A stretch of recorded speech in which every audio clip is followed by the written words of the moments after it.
What's up? What's up? What's up? What's up? What's up? What's up? What's up? What is up? How are y'all doing today? Guys, we are here to talk about Welcome to Dairy episode 3. I am your host, Emmanuel Eman Noisette.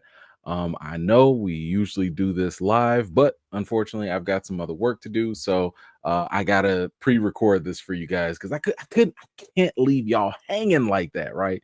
So anyway, just so you know, we are going to be going over spoilers. So, spoiler alert, if you have not watched the episode, if you just don't want it spoiled, listen, go and watch it. Come on back to this video, drop your comments. That's cool. Or if you just don't care about spoilers, then okay, fine. You're here in the right place. So shout out to y'all one way or another. So we are going to go through the episode. I'll give you my thoughts and my commentary about it. This is not going to be a full crazy breakdown or whatever. That's not what this is. Just going to react to it, give you my thoughts, do a review at the end, and then we'll go from there. And I'd hope you guys also let me know what you think along the way. Just like if we were live, right? So, all right, let's go ahead and get started. Let's go through what we saw for in the very beginning. So we go back, and this is 1908, I believe, Derry, Maine. So this is, keep in mind, this is the second cycle, or this is like there are two cycles before what happened in 1962. That's where the show is currently taking place. So this is two cycles before that. And recall, it or Pennywise, he only comes out every 27 years, right? So there was another cycle in 1935. And if you recall, that was referring to the car that we saw that the military dug up at that site at the end of the previous episode. So and if you happen to catch the opening sequence, the title sequence of last episode, you could see Pennywise with a gun hanging on a window. That's also referencing the 1935 cycle as well, which I'm kind of wondering, like, are we going to get another season of that? Were you going to show it all? I don't know, but basically that's where I just need you guys to understand that we are two cycles going back with now this is a young Shaw, the General Shaw. This is him as a kid, or Francis. And we see Shaw going to the circus with his dad. He enters the fun house, and by the way, we already see some little Easter eggs. You see the little the games at the circus with the clown, and then of course the turtle, because it's always about the turtle. The turtle is the counterpart to Pennywise. Never forget that. He's like, the good. If Pennywise is the devil, then the turtle's like God or whatever. But anyway, he enters into this fun house with all these certain strange attractions and whatnot.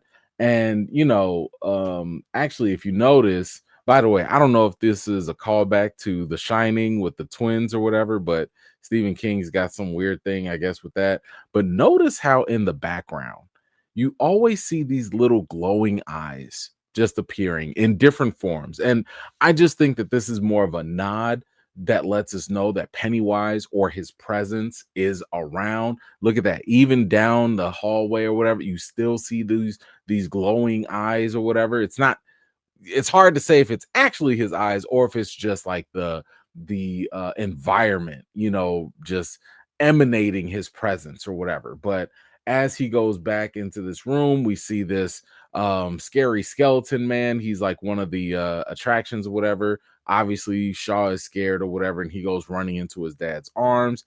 And something to take note, I want you to just kind of pay attention to like the images here. Pennywise, he's been here for a very long time, right? And all of these attractions, they kind of pop up, and I think a lot of that has to do because one thing Pennywise is going to do, he's going to take on the physical appearance of whatever you are scared of, right? So keep in mind, Shaw was scared of the skeleton man. Obviously, that's going to pop up later, but it's not like these things are just arbitrary. Pennywise doesn't just make these things up. They all come from his victims' minds. Okay. So just keep that in mind. But anyway, his dad won him a slingshot as a prize. And we also see this strange clown. right? Now, I think that this is like, I don't think this is Pennywise at all. This actually looks like I think a little kid dressed up as a clown, but it's just kind of interesting because the makeup looks very similar to Pennywise's makeup. And who's to say, like, is this the clown that inspired Pennywise to actually start taking the physical appearance of a clown? um Kind of hard to say. If you guys have any theories about it, please feel free to let me know. But think about this, like, whenever Pennywise kills a victim, he kind of like takes that person on, or takes on, their look or whatever. I mean, he can mimic his victims in a sense. Just think about in the first episode how we lost Maddie and that other family that was in the car. Those were all victims of Pennywise, and he was able to mimic them in that theater scene when he put them on screen. So I'm wondering, is this like maybe Pennywise's victim who actually later he embodies as the clown? Who's to say? Anyway, while driving, their car breaks down. Shaw goes to buy some water from some Native Americans. But he was a little short, right? Short on cash. So he ended up trading his slingshot instead to get the water. And we also see here that he was, my man went out there frolicking. I've never really seen people frolic, but apparently people did this. So he went frolicking or whatever. And while he was doing that, he goes and runs into the woods and immediately gets lost, and he meets that skeleton man that we saw at the circus. But this is obviously Pennywise taking over his fear. He chases Shaw. First of all, this was scary. I ain't gonna lie. This was scary.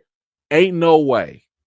First of all, as a little kid, I would never go into a forest or woods by myself like that in the first place. That's just first and foremost. But to be chased by that thing, yikes. That was legit scary stuff. Like, if you put yourself in the shoes of that kid at that time, what was he, probably 12 years old or what? That would have, like, I would have pissed my pants. Probably worse. Like, that was a lot.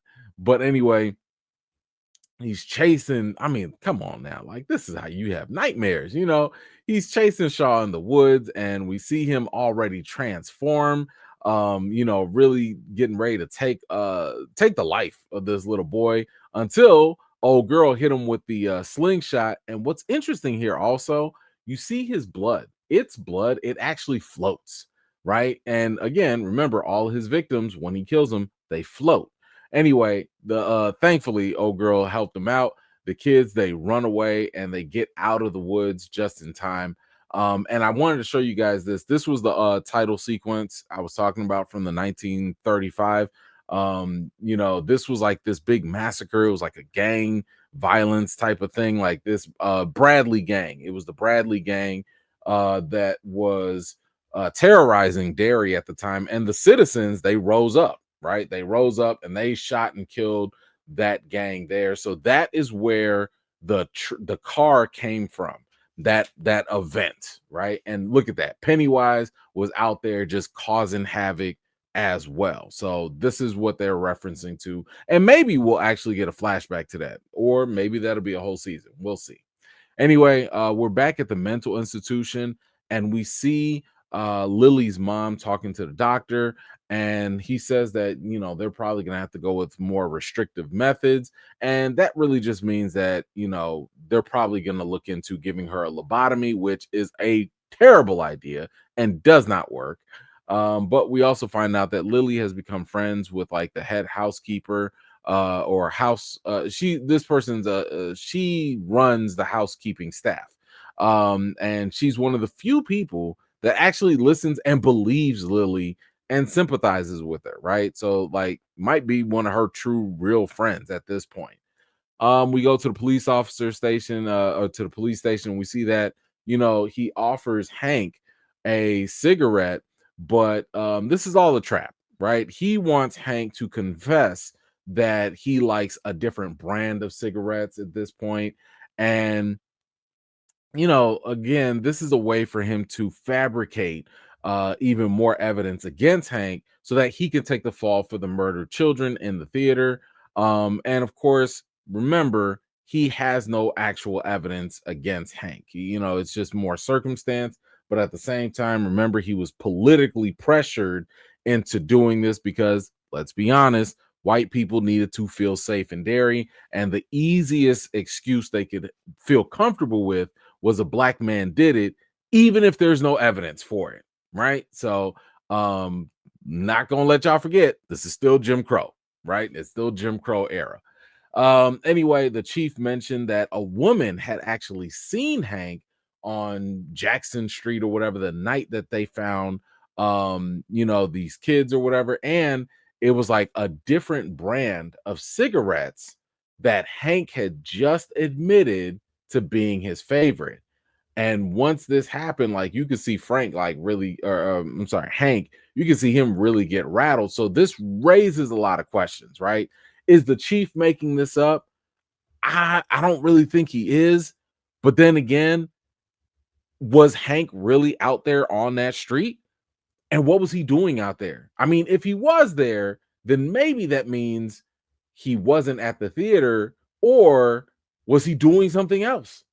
And what was he doing that he can't use as an alibi, right? Because look at, he's shook up. He's like, man, listen, I can't tell you what I was doing that potentially could clear his name. So clearly there's more to Hank than we think. Obviously, he's not the one that killed those kids in the theater. We know that was Pennywise, but the fact that he's afraid to mention where he was or what he was actually doing, either way, it don't look good for Hank. It don't look good. Anyway, back at school, the kids are making fun of Ronnie and her dad's situation. Of course, it might have been the Mean Girls who did this. Now, Rich, interesting. He was saying that the police must have something on, Ronnie's dad in order to lock him up.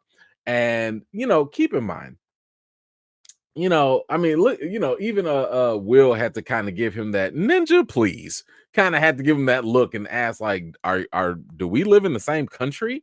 And I wanted to kind of put this into perspective. Keep in mind, Rich, even though he's of Cuban, Hispanic origin, he is white passing. In other words, he can pass off being white. And it also means that during the 1960s Jim Crow era, he probably doesn't have any real experience with racial discrimination, at least not directly. When people talk about white privilege, that's the kind of social privilege that we're talking about. In other words, imagine living during the 1960s where lynchings actually happen. Black people get falsely accused often. And some people still had the blissful idea that the police couldn't possibly have any actual bias against a black man, right? So it must be nice to have that mentality and not have to deal with the real things and realities that was going on, because hey, it doesn't affect you, right? So, listen, Rich is a kid, I get it, but he is still a byproduct of white supremacy ideology, where he can't even like see the reality, the real things that happen to people of color, and he's still just gonna default to, it must be their fault. Sad, but that's how he was thinking. Anyway, Lily came in to help Ronnie, and Ronnie immediately told her that she's lucky she don't whoop her tail on sight for snitching on her daddy. When have I told y'all how much I love Ronnie's energy? Look at her face. Her face definitely says, I'm about to whoop that trick. Okay. Like, Ronnie is not playing with y'all. She's not here for it. And Lily told her about the pickle incident that happened at the grocery store and said that, yo, we need proof. And she wants to take a picture. And that's hopefully something that can get Ronnie's dad out of trouble with the police. Now, Shaw, he's going over the evidence that they found at the site. He knows that it has been there for at least 300 years. And again, that's the car from the 1930s that we just talked about. And he believes that the car is giving off something that's allowing Dick Halloran to detect it. They decide to basically have to have Dick go fly over the area and maybe get a better signal for detecting, Pennywise. Now we do see that the black soldiers here, they're in like this rundown tented area. We'll get back to that later. But now Halloran, he has to be flown out, and it's going to be by Hanlon, right, over the restricted area. Now, in case you missed it, once again, we got another black man stare off, right? We got the black man stare. The superior said that Dick was a human compass to go wherever he says, and Halloran, he looked at Hanlon, and basically this is what he said, just in case you didn't know. He was like, yeah, that's right. Just follow those orders, and Hanlon, he was kind of like, man, this is some BS, but all right, and listen, guys, I don't make the rules. Okay. I'm just here to translate for you. Okay. I don't make the rules, but that's just what happened in that little conversation with no words, in case you did not know. Anyway, he gives him this box, and of course, we'll get to what's in that box. But this is where Dick ends up opening the box, and we find out that the slingshot was in there, and he starts to use that to direct their path. And we also start getting he starts to see the flashbacks because of the slingshot, and he can kind of see like what happened back then. And we learn that not only was that little girl there, she's also Rose, right? And we learn that it can't leave the woods, and that for whatever reason it's like bounded to the woods. It just cannot leave there. So we also see here that the Native Americans, that they are meeting about the military presence on their sacred lands. Rose, she kind of wants to stall a little bit because she wants to actually find out what the military actually wants or what they're doing out there.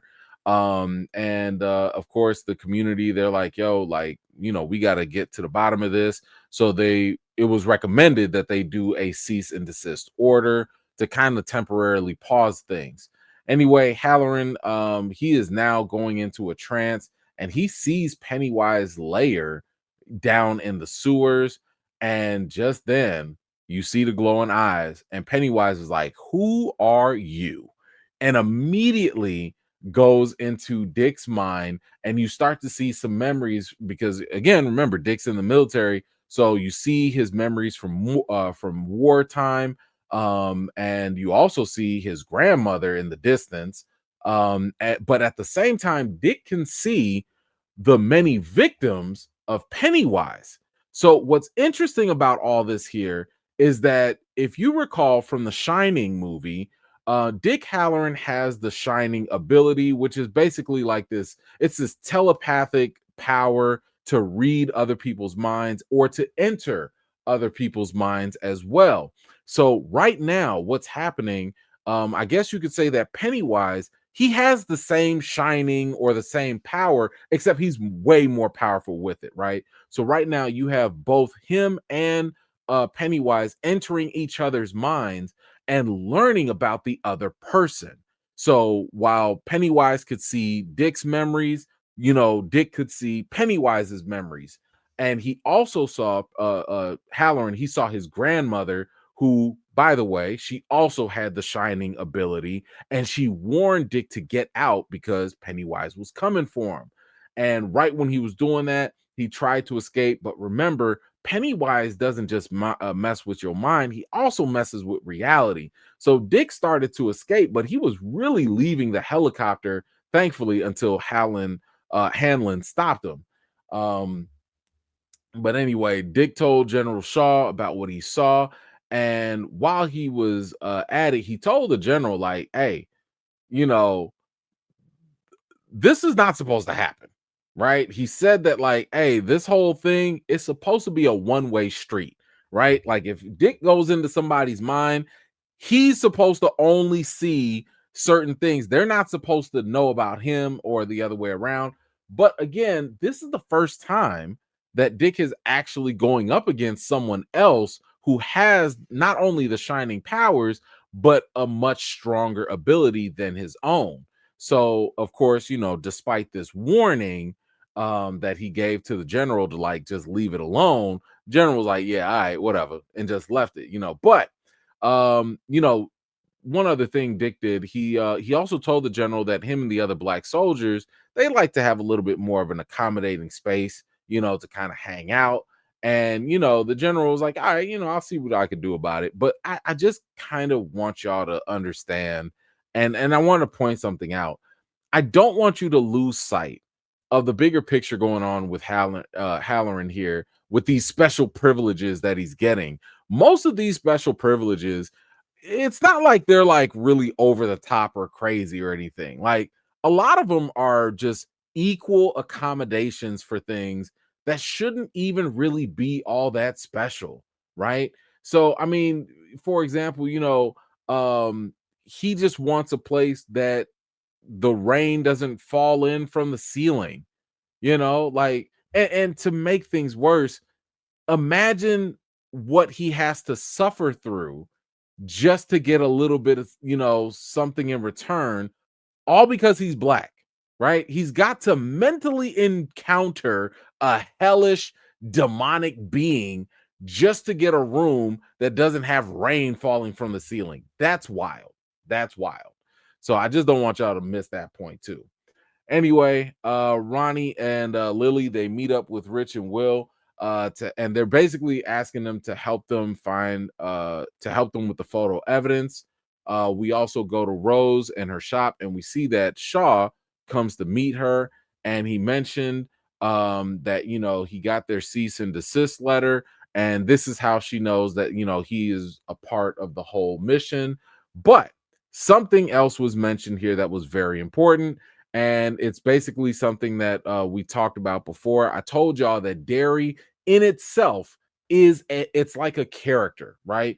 It has certain traits. So we talked about the presence of Pennywise making people meaner or less empathetic, because the thing is, when you are mean or hateful or whatever, hate begets fear. And what does Pennywise like? He likes fear. So this is why a lot of people in Derry are mean or whatever. But there's another trait that happens, or another side effect, and that is when you leave Derry, you forget. If you watch the other It movies or even the TV movies, they always talk about that with the Losers Club, the people that left, that became adults. They were like, dang, I forgot everything until I came back to Derry. That's clearly another side effect of Pennywise. And it's probably why Pennywise is able to just keep raining its terror on people for so long, because again, once people leave, they completely forget, and they probably never come back either. So anyway, we do see here that they had this connection in the past. Listen, they had a nice little summer. It was a nice little summer. Clearly my man had a little thing for Rose. Probably didn't say nothing, but it was what it was. But anyway, we go to the kids here, and they go to their secret hangout. Richie says that his uncle knows about evil spirits, and he knows how to do like this whole ceremony to conjure them up and everything. That right there sounds like a bad idea. Just right there, I was just like, bro, no. You can go talk to your uncle, but I mean, I wouldn't be involved, but whatever. Anyway, we see Halloran. He's visiting Hanlon's home for dinner, and during this time, Dick can put up he can kind of pick up on some of the things that Charlotte was feeling, like how she doesn't like it here, and we do get confirmation that Charlotte was actually part of the civil rights movement, and she is an activist, right? So she's marching, she's doing sit-ins, she's doing all of that stuff, like Dr. K, Dr. Martin Luther King Jr. And Hanlon, he doesn't really like how Dick keeps on messing with all these questions and stuff. He's not feeling this, right? Anyway, we see the kids, they starting their little ritual, whatever. And the fellas, they're out there, having a smoke and everything. But Hanlon calls out the fact that he never told Dick about his son. And this is just one of those things that, like, Dick will do. He'll, because of his shining abilities, he knows information that people haven't actually told them about. So he has to kind of play it off and be like, oh yeah, I heard you must have said something, in the past. Somebody told me or whatever, but they do talk about what happened in the air. But Hanlon also mentioned that he could feel Hanlon mentioned that he could feel Dick the night he was attacked. I know that sounds terrible. And I'm trying to use these dudes' names instead of using Dick's first name because Hanlon and Halloran sound too close. I'm trying not to. I know somebody's going to say something. I can't avoid it. Okay. I can't avoid it. I'm sorry. Anyway, Dick said something real important, right? He mentioned that when Hanlon was being attacked during that night, he was this was a moment that he thought he was going to die. But instead of, like, thinking about his family or feeling about regrets or anything like that, he started analyzing the situation. And basically what he confirmed was, like, Dick was like, man, it's kind of like a part of your brain where you're supposed to feel fear doesn't exist, or it's not there. Now, if this is true, this could make Hanlon a real threat to someone like Pennywise, who uses fear to weaken people. So it is possible that, this could be, again, a reason why Hanlon could be like a special weapon, or, I mean, this is why Shaw picked him. Also, remember, he said back in Korea, whatever you went through, like, this was extraordinary.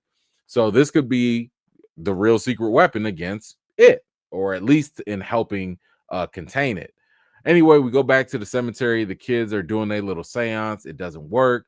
And as they're, like, getting ready to leave, here we go. Here we go with petty Pennywise. Why you got to make the Jesus statue smirk? Now, don't get me wrong. That's white Jesus. So I don't acknowledge that. But I'm just saying, why you got to do this? Why does Pennywise have to be like this? It's just doing the most. Anyway, as the kids are leaving, now they are getting chased by the it's really Pennywise taking the form, or the ghostly form of the missing kids, and he's just chasing them throughout the cemetery. And then, of course, Will, he ends up crashing next to this certain area. He finds the camera and he's going in because he finds or sees or hears something. First of all, let me just say, good and well, this goes against everything in Black culture. We are not splitting up. We are not going to investigate that dark building or find out what made that noise or any of those dumb Scooby-Doo ideas. We not doing that. But we also know Will is a little different. Okay. He's a little different. He's cut from a different cloth. All right. And it looks like he goes in with the camera, sees some stuff, right? Clearly he sees Pennywise, manages to take a picture, and he quickly escapes. But my question is this: why the hell are y'all still there? This is not the time to be hugged up. Like, y'all just had a whole entity chasing you with missing kids as ghosts, and you gonna sit there right in front of the cemetery and just hug up. If y'all don't get on your bikes and leave now, oh my god, like, y'all are bugging. Y'all are bugging. Anyway, they take the pictures back to their school so that they can develop them. And as they are becoming more clear and apparent, boom, they can actually see the not only the ghostly figures, but they can see a clown. And that is where the episode ends. Whew. Okay. So a lot more things developing in this episode.